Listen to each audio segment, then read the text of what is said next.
मोदी मोदी मोदी भारत माता की, भारत माता की जय श्री राम, जय जय श्री राम। मोदी मोदी मोदी मोदी मोदी मोदी मोदी मोदी मोदी मोदी।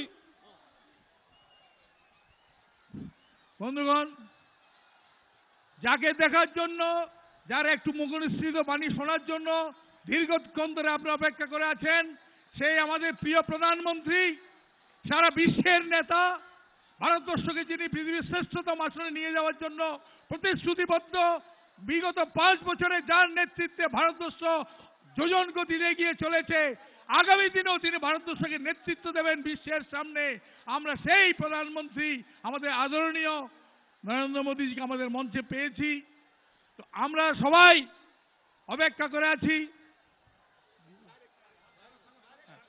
এবার আমাদের প্রিয় প্রধানমন্ত্রী মঞ্চে আসছেন বক্তব্য রাখতেন।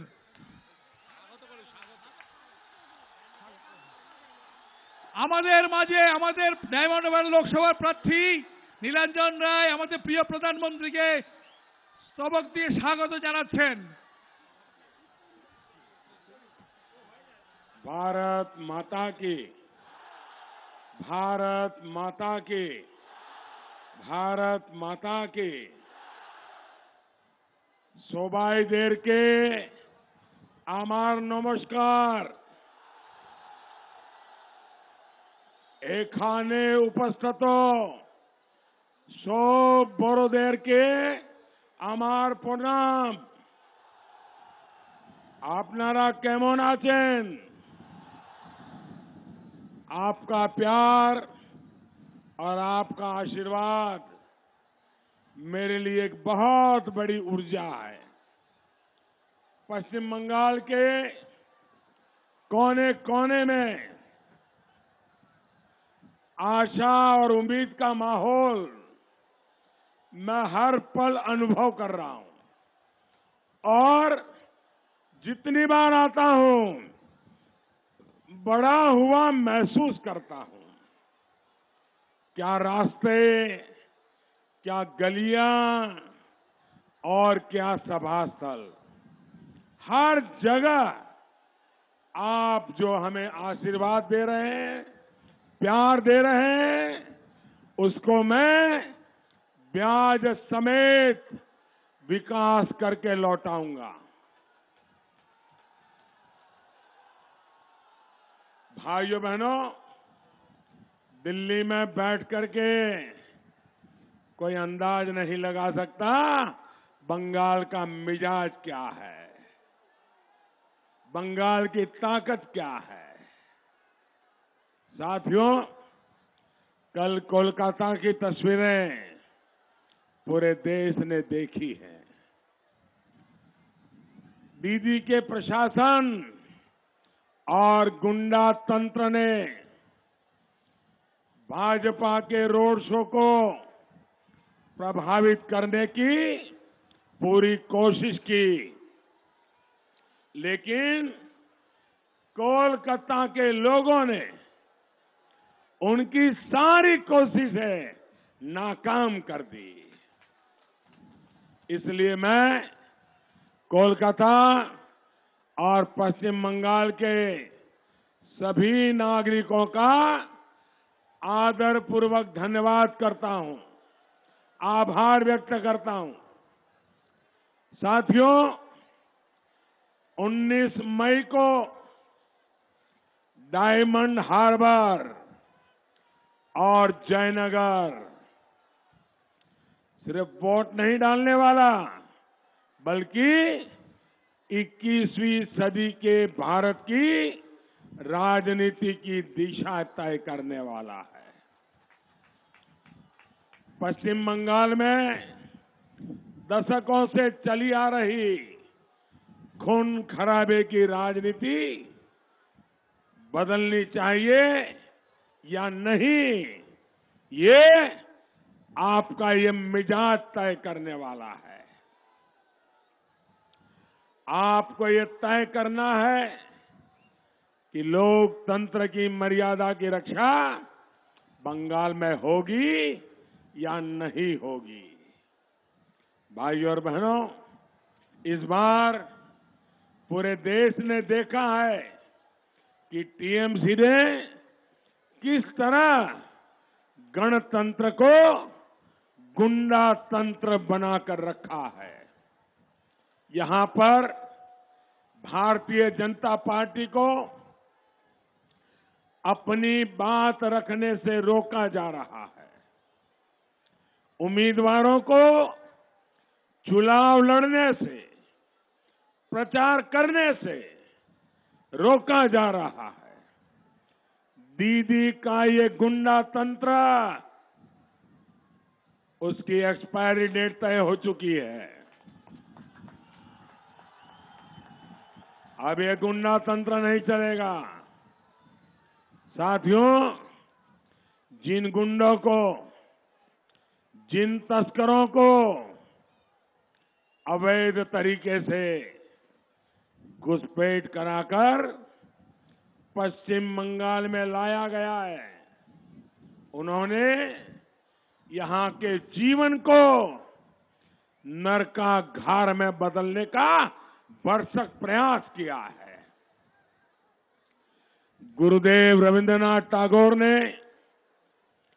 जैसे बंगाल की कल्पना की थी, आज ठीक उससे उल्टा हो रहा है।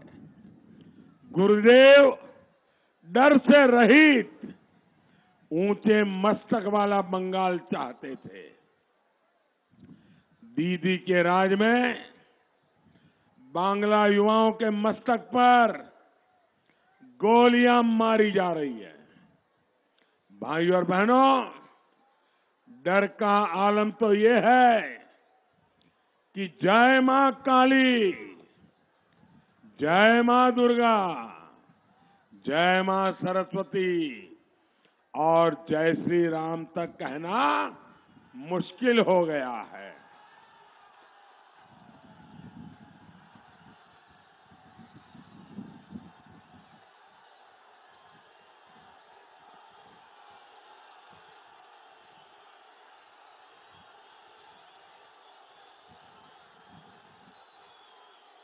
अगर कोई युवा मजाक भी करता है, राजनीतिक व्यंग भी करता है, तो उसको जेल में ठूस दिया जाता है। यहां की ब्यूरोक्रेसी, यहां की पुलिस पर कितना प्रेशर है, इसका उदाहरण एक पूर्व आईपीएस की खुदकुशी है और मैं गंभीर आरोप लगा रहा हूं। वो व्यक्ति जिसने पूरा जीवन पश्चिम बंगाल के सामान्य मानवी के जीवन की सुरक्षा में लगा दिया, उसको आत्महत्या के लिए मजबूर कर दिया गया। जहां पुलिस प्रशासन ही इतने खौफ में जी रहा है, ऐसे दिनों की कल्पना तो गुरुदेव टैगोर ने कभी नहीं की थी। जिस राज्य में एक आईपीएस अधिकारी को ही न्याय नहीं मिलेगा, वहां सामान्य मानवी कितने डर में जी रहा होगा, ये अंदाजा लगाना मुश्किल नहीं है। भाइयों और बहनों, बुआ और भतीजे के,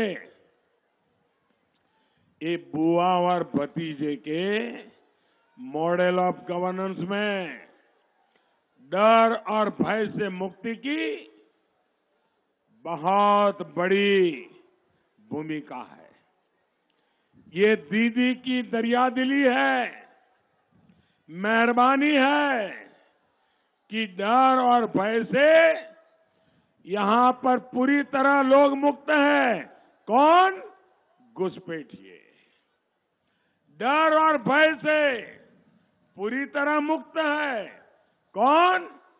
गो तस्कर, मानव तस्कर, बेटियों के तस्कर डर और भय से दीदी की राज में पूरी तरह से मुक्त कौन है? दीदी के टोलाबाज और दीदी का सिंडिकेट डर और भय से पूरी तरह मुक्त है।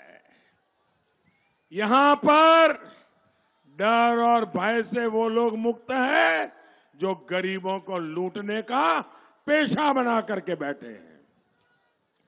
चिटफंड वाले नेता डर और भय से पूरी तरह मुक्त है। कोयला माफिया, रेत माफिया, भाइयों और बहनों, डायमंड हार्बर में टूरिज्म के लिए संभावना है, लेकिन यहां गुंडों का आतंक चरम पर है। साथियों, टीचर्स को, गवर्नमेंट एम्प्लॉइज को सैलरी और इंक्रीमेंट भले ही ना मिले, लेकिन टीएमसी के भाड़े के गुंडों को समय पर पेमेंट होती है। होती है कि नहीं होती है? होती है कि नहीं होती है? गरीब के राशन पर, गरीब के मकान पर, मनरेगा की मजदूरी तक पर टोलाबाजी होती है कि नहीं होती है? टोलाबाजी चलती है कि नहीं चलती है? ट्रिपल टी चलता है कि नहीं चलता है? जहां एक दफ्तर तक कोई बिना टोलाबाजी के खोल नहीं सकता, वहां फैक्ट्रियां और उद्योग कैसे आएंगे, ये आप सोच सकते हैं। जो पुरानी फैक्ट्रियां हैं, झूठ मिले हैं, वो भी एक घुसपैठिया गैंग बंद कराती जा रही है। साथियों, जो स्वार्थ और लूट खसोट को ही भारत की राजनीति का चरित्र मान बैठे हैं, उन्हीं को भाजपा से परेशानी हो रही है, मोदी से तकलीफ हो रही है। भ्रष्ट हैं, उनको मोदी से कष्ट है। ये वो लोग हैं जिनको आज वंदे मातरम से तकलीफ है। ये वो लोग हैं जिनको सर्जिकल स्ट्राइक और एयर स्ट्राइक से भी समस्या होती है। ये वो लोग हैं जो भारत के सबसे ज्यादा पाकिस्तान के झूठ पर भरोसा करते हैं। ये वो लोग हैं जिनको भारत की हर सिद्धि, हर प्रसिद्धि से तकलीफ होती है। भाइयों और बहनों, आप सभी को ऐसे बर्बादी लाने वाले हर व्यक्ति को चुन चुन करके जवाब देना है। आपको पश्चिम बंगाल के समृद्ध अतीत को ध्यान में रखते हुए इनको जवाब देना है। भाइयों और बहनों, पश्चिम बंगाल का युवा दीदी के इस दमन को चुनौती देने लगा है। मैं यहां के युवा को, यहां की महिलाओं को जितना अभिनंदन करूं वह कम है। आपकी हिम्मत को पूरा देश देख रहा है, आपका गौरवगान कर रहा है। बुआ भतीजे के गैंग ने जिस तरह से पश्चिम बंगाल को बदनाम किया है, उसके खिलाफ आज विद्रोह खड़ा हो गया है। बोखलाहट में दीदी धमकियां पर उतर आई है, खुलेआम बोल रही है, इंच इंच बदला लूंगी, इंच इंच बदले की बात कर रही है। अरे दीदी, कल रोड शो में भी इंच इंच बदला लेने का तुमने बहुत बड़ा खेल खेला, लेकिन ये बंगाल की जनता है, सीने पर पत्थर झेलती रही, लेकिन अमित शाह को कुछ होने नहीं दिया। ये बंगाल की जनता है जो तुम्हारे गुंडों की आग के गोले फेंक रहे थे, जनता झेलती थी। भाजपा के अध्यक्ष को उन्होंने एक गोला जाने नहीं दिया उनके पास। ये ताकत बंगाल की बेटियों ने, बंगाल के नौजवानों ने दिखाई है। दीदी, दीदी कान खोल के सुन लो, और मैं तुम्हारे घर में आकर के बोल रहा हूं।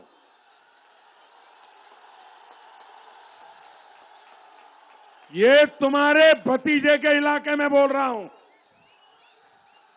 ये तुम्हारे गोला, ये तुम्हारी गालियां, ये अत्याचार, उसके बीच मौत को मुट्ठी में लेकर के चलने वाले हम लोग हैं। बदला लेने की बात कर रही हो? ये लोकतंत्र है क्या? और खुलेआम कहती हो मैं हिंदुस्तान के प्रधानमंत्री को प्रधानमंत्री नहीं मानती हूं, पाकिस्तान के प्रधानमंत्री को प्रधानमंत्री मानती हो क्या गया है तुम्हें? अरे दीदी, ये बदला लेने का नहीं, ये तो बंगाल में बदलाव का दौर है।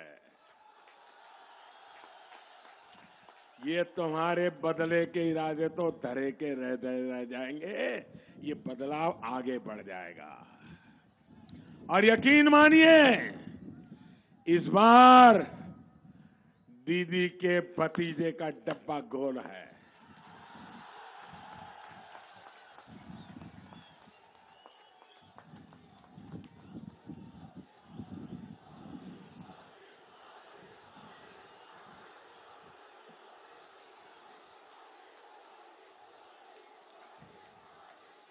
चुनाव नतीजे आने के बाद भतीजे के ऑफिस पर घुसपैठिया ताला भी लग जाने वाला है। वैसे मुझे बताया गया है कि भतीजे का ऑफिस भी टीएमसी की उस महान परंपरा पर चलते हुए रोड पर कब्जा करके बनाया गया है। ऐसा ही किया है ना? गैर कानूनी कब्जा किया है ना? अरे दीदी, इतना कमाया है, आपकी पार्टी टोलाबाजी करके जमा कर रही है, तो फिर भतीजे ने अपनी ऑफिस के लिए सड़क पर कब्जा क्यों कर लिया? अरे इतना तो नियम का पालन करो। आदत नहीं जाती है, ये लूटने की आदत नहीं जाती है। भाई और बहनों, मुझे याद है मेरे साथ भी ऐसा ही किस्सा हुआ था। मैं गुजरात में सीएम था और अहमदाबाद में मणिनगर से मैं एमएलए चुन करके आता था, तो मैंने एमएलए के लिए वहां एक दफ्तर बनाया था। बाद में मुझे पता चला कि जो दफ्तर हमने किराए पर लिया था और जिससे हमने किराए पर लिया था, उसने 1-2 फीट जमीन सरकारी पर उसने कब्जा कर लिया था और उस मकान को आगे बढ़ाया था, और उसमें मेरी ऑफिस थी। तो मुझे पता चला, मैंने तुरंत अफसरों को कहा कि जाओ, ये कहा तो मेरा एमएलए का ऑफिस खाली करो वहां से, या तो वहां पर जाकर के जो कब्जा किया गैर कानूनी है उसको तोड़ दो। और आप हैरान हो जाओगे, मैं गुजरात का मुख्यमंत्री था, मेरी अपनी ऑफिस मैंने तोड़वा दी थी।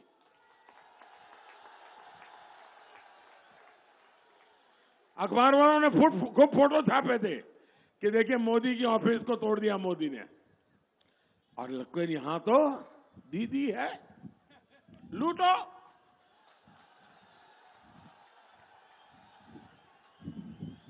दीदी से हम कोई उम्मीद नहीं कर सकते जी।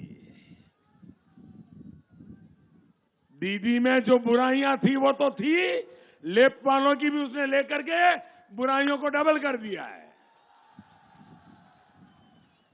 साथियों, 23 मई को जब दीदी को डायमंड हार्बर से और जयनगर से झटका लगेगा, तब उनको लोकतंत्र की ताकत का पता चलेगा।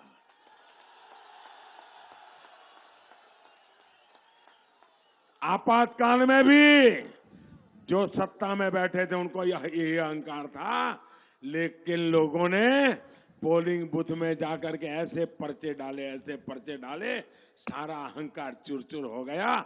यही बंगाल में हो रहा है। जो अहंकार दीदी के सर पर चढ़कर बोल रहा है, उसको लोकतांत्रिक तरीके से उतारना बहुत जरूरी है।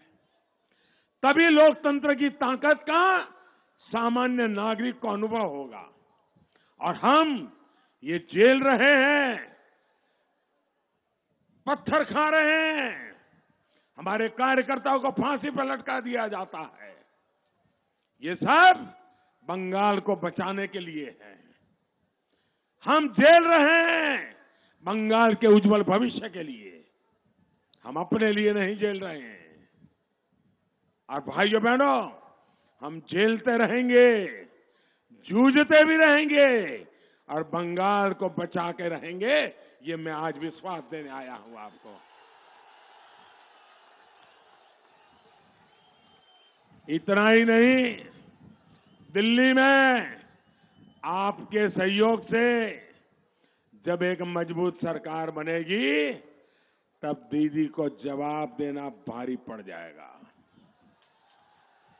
भाइयों और बहनों, 23 मई को जब फिर एक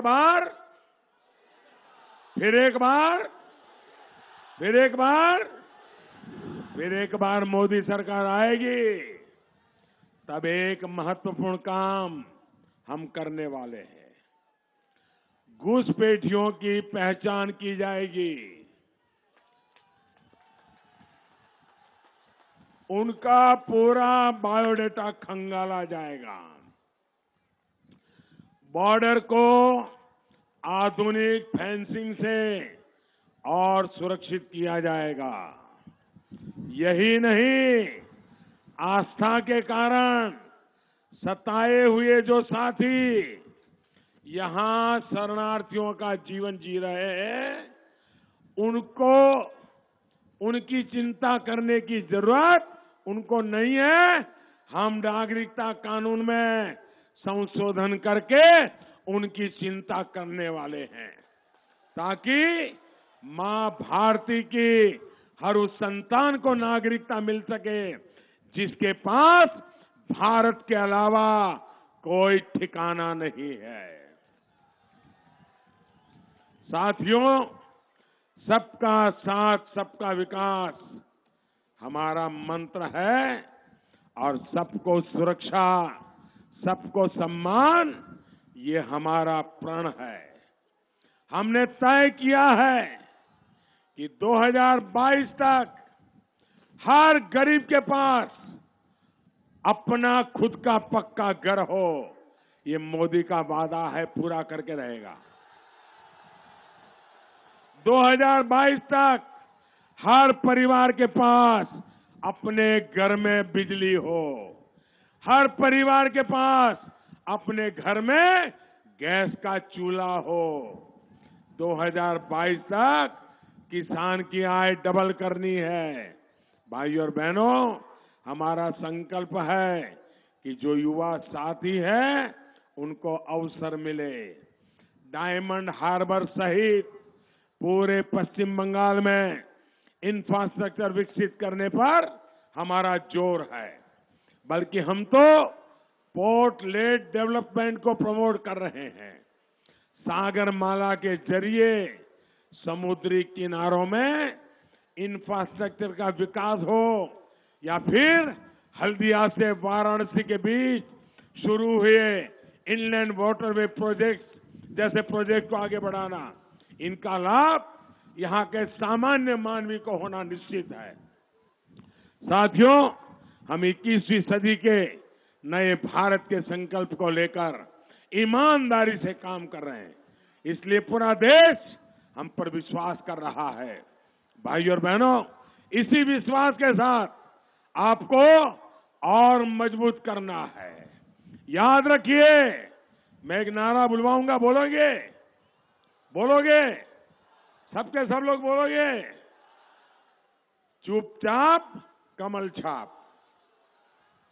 बोलेंगे?